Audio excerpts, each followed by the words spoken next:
नमस्कार। टुडे हिमाचल में आपका बहुत बहुत स्वागत है। मैं हूं आपके साथ भावना रेनॉल्ड और चलिए देखते हैं शाम की बड़ी खबरों को फटाफट। मटौर शिमला एनएच पर भीषण सड़क दुर्घटना, नाले में गिरी अनियंत्रित कार, हादसे में दंपति की दर्दनाक मौत। सदर थाना बिलासपुर के तहत देलक कंदरौर में सोमवार सुबह एक सड़क हादसे में एक परिवार के 2 लोगों की मौत हो गई है, जबकि 2 लोग गंभीर रूप से घायल हुए हैं।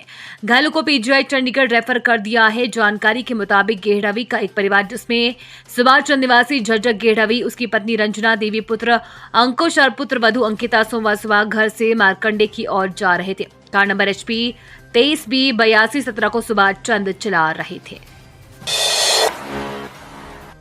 हिमाचल में चुनावों को लेकर गरमाई राजनीति। लोकसभा चुनाव और विधानसभा के टिकटों में उलझी कांग्रेस। हमीरपुर में नए सिरे से होगा सर्वे। लोकसभा चुनावों से लेकर उपचुनावों के टिकटों में कांग्रेस काफी उलझी दिख रही है। कांग्रेस ने शिमला व मंडी से प्रत्याशियों के नाम फाइनल कर दिए हैं। लोकसभा चुनावों के लिए पार्टी ने हमीरपुर से सतपाल रायजादा का नाम फाइनल कर लिया है। कांग्रेस में अभी कांगड़ा सीट को लेकर पेच फंसा हुआ है। पार्टी यहां से ओबीसी, ब्राह्मण या राजपूत को चुनावी उम्मीदवार बनाने में उलझी है। पार्टी ने एक राजपूत को पहले ही प्रत्याशी बनाया है। पार्टी के पास कांगड़ा में ओबीसी व राजपूत प्रत्याशी तो है, लेकिन ब्राह्मण प्रत्याशी की तलाश है। वहीं प्रदेश में 6 सीटों पर होने वाले उपचुनावों के लिए राजनीति गर्मा गई है।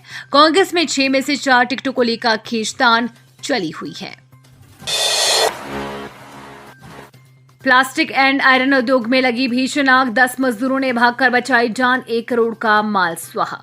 औद्योगिक क्षेत्र मेहतपुर में रविवार रात अनीश प्लास्टिक एंड आयरन उद्योग में आग लग गई। आग ने पल भर में भयंकर रूप धारण कर लिया और पूरे उद्योग परिसर में फैल गई। घटना के समय उद्योग परिसर में 10 कामगार सो रहे थे, जिन्होंने धुआं निकलता देख भागकर अपनी जान बचाई और उद्योग के मालिक अनीश को सूचित किया। अनीश ने मौके पर पहुंचकर स्थानीय पुलिस व दमकल विभाग को सूचना दी। इसके बाद ऊना व टाहलीवाल से दमकल विभाग की 4 गाड़ियों ने आग पर काबू पाने के लिए कार्य शुरू किया, लेकिन आग इतने भयंकर रूप में धारण कर चुकी थी कि उद्योग का भवन गिरना शुरू हो गया और कुछ ही पल में उद्योग का भवन व दीवारें गिर गई। हिमाचल दिवस पर जयराम ने दी प्रदेशवासियों को बधाई, केंद्र सरकार की गिनवाई उपलब्धियां।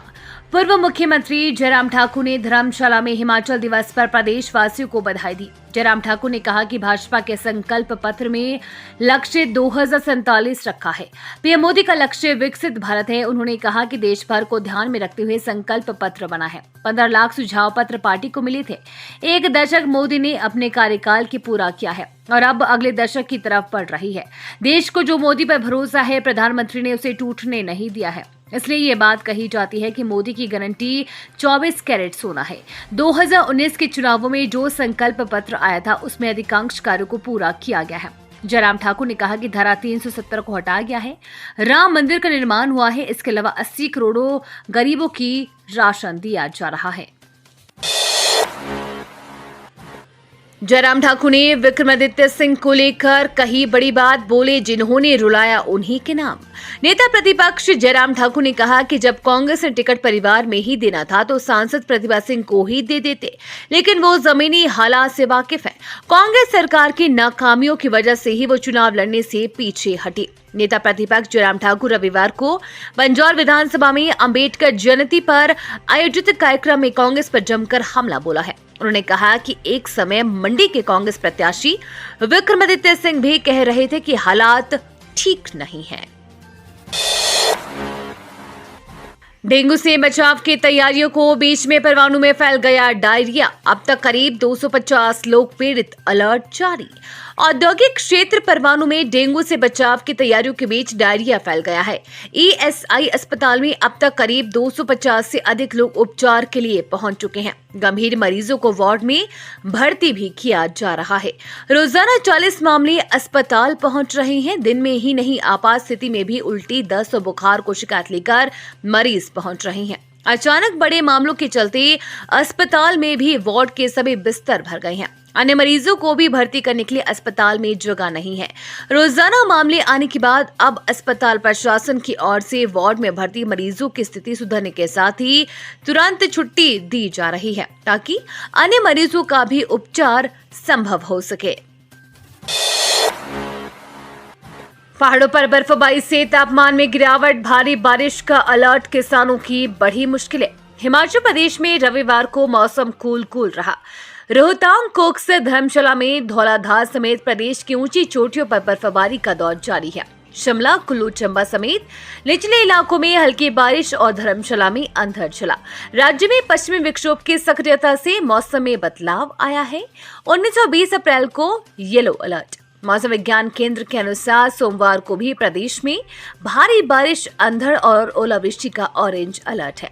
16 अप्रैल को भी मौसम खराब बना रहेगा। 17 को पूरे प्रदेश में मौसम साफ रहेगा, जबकि 18 अप्रैल से फिर बारिश, बर्फबारी के आसार हैं।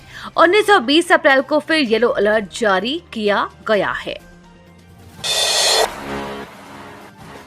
आज 76 साल का हुआ हिमाचल। 7 से 82.80% पहुंची साक्षरता दर। राज्य स्तरीय समारोह राजधानी में। हिमाचल प्रदेश आज 76 साल का हो गया। 15 अप्रैल 1948 के दिन ये राज्य अस्तित्व में आया था। राज्य स्तरीय समारोह हिमाचल दिवस का आयोजन रिज मैदान शिमला में होगा। इसमें राज्यपाल शिव प्रताप शुक्ल राष्ट्रीय ध्वज फहराएंगे।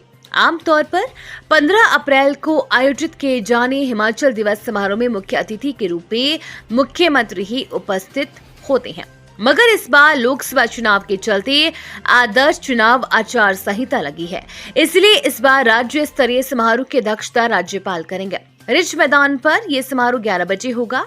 इस अवसर पर सभी जिलों के लोक कलाकार भी रंगारंग सांस्कृतिक कार्यक्रम की प्रस्तुति देंगे।